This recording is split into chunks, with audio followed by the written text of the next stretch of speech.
Well, boys and girls, another day of Bible. We're continuing our lessons. We're going to look at Numbers chapter 16 and 17 today. But we did some review yesterday, and we saw that there was a lot of rebellion in the children of Israel. They rebelled against their leadership. They listened to the wrong people. They listened to bad reports. They were filled with fear, and because of that, boys and girls, they didn't trust God when God had proven that He loved them and He would take care of them every step of the way. We know the great miracles that they were firsthand got to see these things: the parting of the Red Sea, the dropping of manna every day from heaven, and being able to win against aggressors when they were attacked. The quail from heaven. How many ways can God show them? When they wandered in the wilderness, their sandals wouldn't wear out. God provided water for them so that they would not perish, and they could give their flocks plenty of water. So there were so many ways that God proved Himself faithful, and yet the children of Israel repeatedly attacked their leadership, and in doing so, they attacked God. So much so that, God told them, you will wander in the desert for 40 years. You will not take the land of Canaan. I've had it with you. So because of that, your generation will not be allowed to enter the promised land, the land of milk and honey, where pomegranates and grapes grew, and it was a delightful area.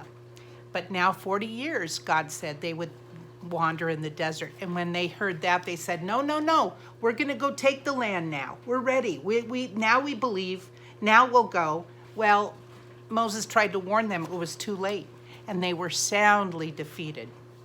Well, now we come to the rebellion of Korah and his followers before Moses.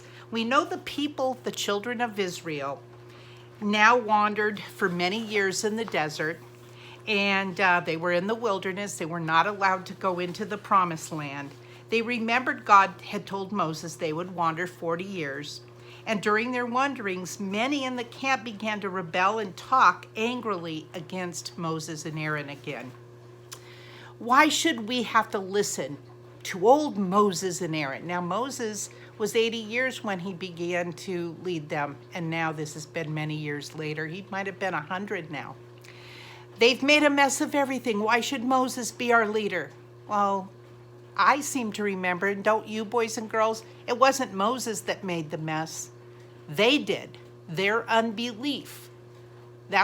Remember when he went up to get the law on Mount Sinai and they made an idol? It was over and over and over again. So Korah, who was a prince of Israel, well known, well liked by the people, he thought he was a great leader, and as great a leader as Moses, as great a leader as Aaron. As time passed, he allowed the wrong thoughts, like we sometimes do, to form in his mind. He thought he would be as great a leader, and therefore he should be a leader. He became very jealous of Moses and Aaron. And remember, even Aaron had a little touch of this, and Miriam, Moses' sister. They both got a little jealous. We have to be careful not to allow that to happen. It's a tool of the enemy, the devil. So Korah belonged to the tribe of Levi, as did Moses and Aaron. And he said, I'm a Levite too. I'm just as good as Aaron is. Why is he the leader? I can be as good a leader as he. Well, who had chosen Aaron and Moses to be leaders? That's right, God did. And in saying that there was a mistake here, he was intentionally coming against God. God had selected Aaron to be the high priest. God had selected Moses to be the leader of the children of Israel. to be the, priests and to minister in the tabernacle. He had chosen the priests for that job. Only Moses and Aaron and the other priests were allowed to enter the holy place of the tabernacle. No one else could take their place. But two other men now, Korah's forming these ideas, and two other men, Dathan and Abiram, they were also jealous, and they were, princes in Israel. They were well liked. They were popular among the people. And they began to say, Moses and Aaron, we don't appreciate their leadership. We can be as good as leaders. And they found 250 other princes in Israel, well known and well liked by the people. And they felt the same way. The seeds were planted in the children of Israel to come against Moses and Aaron's leadership. We have enough of our proud, people, the people who have followed God. We have enough that seem to think that there is a mistake here, having Moses and Aaron be our leaders. They are a dictatorship. And you're not better than everyone else, they would say. God's with us, and we're just as important as you. What right do you have to make yourselves leaders of all of us? God is with us, and we're just as important, and we think we should be the leaders now. And they even went so far as this. They began to make it appear that Moses had decided to put himself in leadership. Moses had taken the leadership, forced the position that he now walked in. No. Remember when he was called in the wilderness? The burning bush said, I'm going to use you. He didn't even want to do it at first. God chose him, boys and girls. And what happens a lot of times is the leaders of God, after a while, there's kind of a testing of the people that they're leading. And they can come against their leaders. And that's very sad. Pray for your leaders. God raises those he wants in leadership. And then when it's time for other leaders, he will take those down and bring up other leaders. We don't have to force it. We should honor our leaders. So, who had given Moses and Aaron the positions of leadership? God. This was rebellion against God. When Moses heard their words of a rebellion, what did he do? The same thing he always did. When they came and they showed their rebellion against Moses, boys and girls, he went to God. He fell on the ground. He fell on his face before the Lord. And that's where we should be. Rather than sowing seeds of discord, talking behind people's backs, we should get away from other people sometimes and just pray by ourselves. Pray. Seek God's face. This was a time that they should have done that. Moses took the problem to God, and God was able to take care of the situation, and he did. So Moses replied to Korah and the other men. Here he is with Aaron, the high priest. He told them, he had a message from God after praying. He said, he spoke to Korah and his friends, tomorrow the Lord will make known who he has chosen, who is holy, who is set apart for this job of leading the children of Israel. Take your censers and put fire in them and incense and bring them before the Lord. He'll make us know unmistakably who should be in leadership. You are the insolent ones, you sons of Levi. And he rebuked them. Don't you realize that it is the Lord who chose you to take care of the tabernacle? That is a great job. The job he's already given you brings you into close proximity to him. He's chosen you to take care of his tabernacle and minister to the congregation. Is it nothing to you that he's given you the task? Only to you Levites, not to the other children of Israel. He has let you be close to him, and you're demanding the priesthood also? That's what you're really after. Who has selected us for service? Who has selected you for service? Is it not God? Then Moses sent messengers to bring the other conspirators, Dathan and Abiram, to the tabernacle to appear before the Lord, and they refused. They refused. They sent this message back to Moses. Is it a small thing that you made us leave the good land of Egypt? Oh my gosh, not this again, really? You made us leave Egypt. You made us leave our beautiful home. You ripped us out of our home, Moses. You remember how terrible it was for them there? God had finally heard their prayer. Well, he left them there for a reason, and then he pulled them out at just the right time. And now they're saying, we want to go back? Oh my goodness. Moses was angry. He had shown them the good things of the promised land, the clusters of grapes, so big 2 men had to carry them out, and pomegranates, and all the beauty and the provision, the natural foods that grew there, and what promise there was there. Now, they wouldn't get there because of their rebellion, but their children would. And now they're saying, let's go back to Egypt? Really? Oh my. As usual, Moses got on his face in prayer. Dathan and Abiram refused to come before him. That night, the whole camp was filled with excited rumors. Friends of Korah, Dathan, and Abiram went everywhere, urging everybody to meet at the tabernacle in the morning to see the end of Moses and his tyranny. Again, God gave the rebels time to judge for themselves. Overnight, they could have thought, well, wait a minute, now maybe we're going about this wrong. Maybe we should cry out to the Lord. Maybe we should humble ourselves before God, and God will take care of this. But no, they just strengthened themselves in their rebellion. So the people appeared before the tabernacle the next day, and Korah and his company in the congregation. But Dathan and Abiram still were not there. They refused to show up. This shows how rebellious they were. And there at the gate of the tabernacle, the glory of the Lord appeared, and the people, before the people and Moses and Aaron.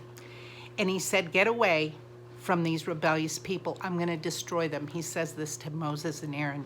Moses and Aaron, this is the proof of what good leaders they were. They fell on their faces before the Lord and they prayed, oh God, do not be angry with the whole congregation because of the sin of one man. And the Lord said to Moses, then tell the people to get away from the tents of Korah, Dathan, and Abiram. Uh-oh.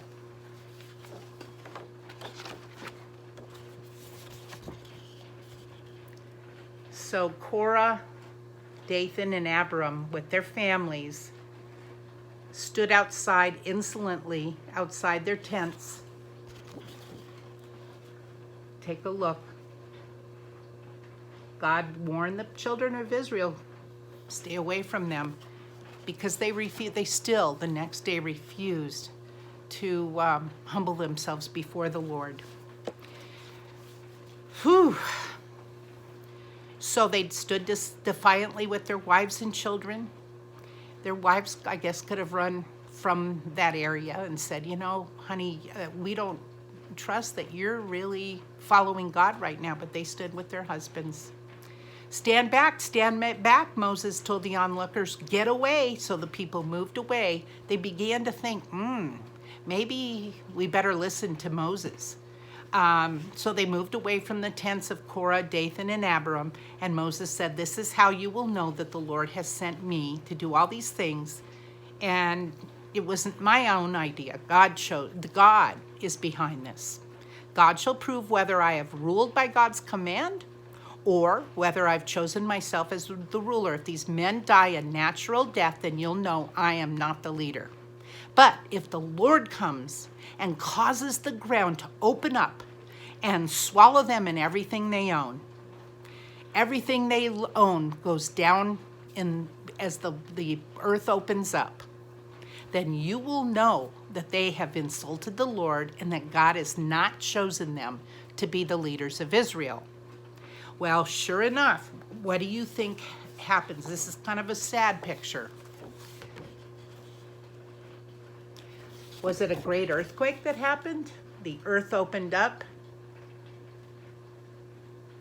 and everything they owned fell down deep into the earth. Very sad picture. You see, God chooses whom he will. And we can trust God, but we also should obey him and show honor to those that he puts in leadership, your parents, your mother and father. I want you to know that you are to honor them. You may not always agree with them, but you pray about them. You don't set yourself up against them. This is a great picture of how God feels about that. So the earth swallows up the rebels. There was a terrible roar, and the ground under the tents of Korah, Dathan, and Abiram suddenly split wide open, and immediately they were swallowed up. All that rebellion was swallowed up. Right before the eyes of the people, the 3 men and their families went down alive into the pit. Shrieks of panic filled the air. Then fire came from the Lord and consumed the 250 men who had brought their censers with incense. Remember, they had aligned themselves with these 3 evil men. And God told Moses, hey, take those censers, those brass censers, those holders of incense. I want you to take those and I want you to melt them down and make a brass covering for the altar. These censers are holy and dedicated to the Lord, and then all the people will be reminded every time they look at that covering, they will be reminded that only Aaron and his son should be priests because I've chosen it, and only they can offer incense to the Lord. You will never again question who has the right to offer incense and who decided it. It was me. So you would think that that would take care of all the rebellion, but literally the next morning, there were sympathizers of Korah, Dathan, and Abiram, and the 250 princes that had been killed. And they literally went up to Moses and said to him and Aaron, you've killed God, the Lord's people. Whew. As the people complained against Moses and Aaron, people began to fall down left and right in the crowd. Moses cried out to Aaron, there is anger gone out from the Lord. The plague has begun. Now there's a plague, and people are dying of it because they're choosing to sympathize with sin instead of righteousness. Nearly 15,000 people died in the plague, but Aaron stood between the living and the dead. Here is a sign of a good leader. He calls out to God to have mercy on these people. We need to learn to never sympathize with the wrong people, But a total of 15,000 people died, and there would have been more if Aaron and Moses hadn't called out to God once more and for his mercy. God told Moses he would settle the question of Aaron's being, God's high priest once and for all. He instructed Moses to tell the leaders of each tribe of Israel to come to the tabernacle, bringing his rod with him. The 12 men came with their rods. The 12 men came with their rods. And let's see what God tells them to do with those rods. On the rod for the tribe of Levi, God told Moses to write Aaron's name, and God commanded, put these rods in the inner room of the tabernacle where I meet with you, in front of the ark. I'll use these tools to show clearly the man I have chosen, for blossoms are going to grow at the end of the rod for the man I have chosen to be the high priest. Then at last this murmuring and complaining against you will stop. So the rods were left overnight. The next morning when Moses went in, he found that Aaron's rod from the tribe of Levi had budded and was blossoming with flowers and even had almonds growing on it. This old dead twig, this branch, now was growing fruit and blossoms. Wow, beautiful. I'm choked up. God is so good. The other rods remained the same, dead sticks, but the rod of Aaron was blossoming and bringing forth fruit. And let me show you a picture. Those remain dead. And here's the beautiful, an artist's rendition of what it may have looked like. Amazing. God appoints those in leadership, boys and girls. And sometimes we may not agree with our leaders in our country, leaders in our home, leaders in our church, but God appoints them, and we can pray to God about their leadership. We can pray without sinning and without murmuring against them, and God will take care of things. Do you trust God today? Think about it. Pray about it.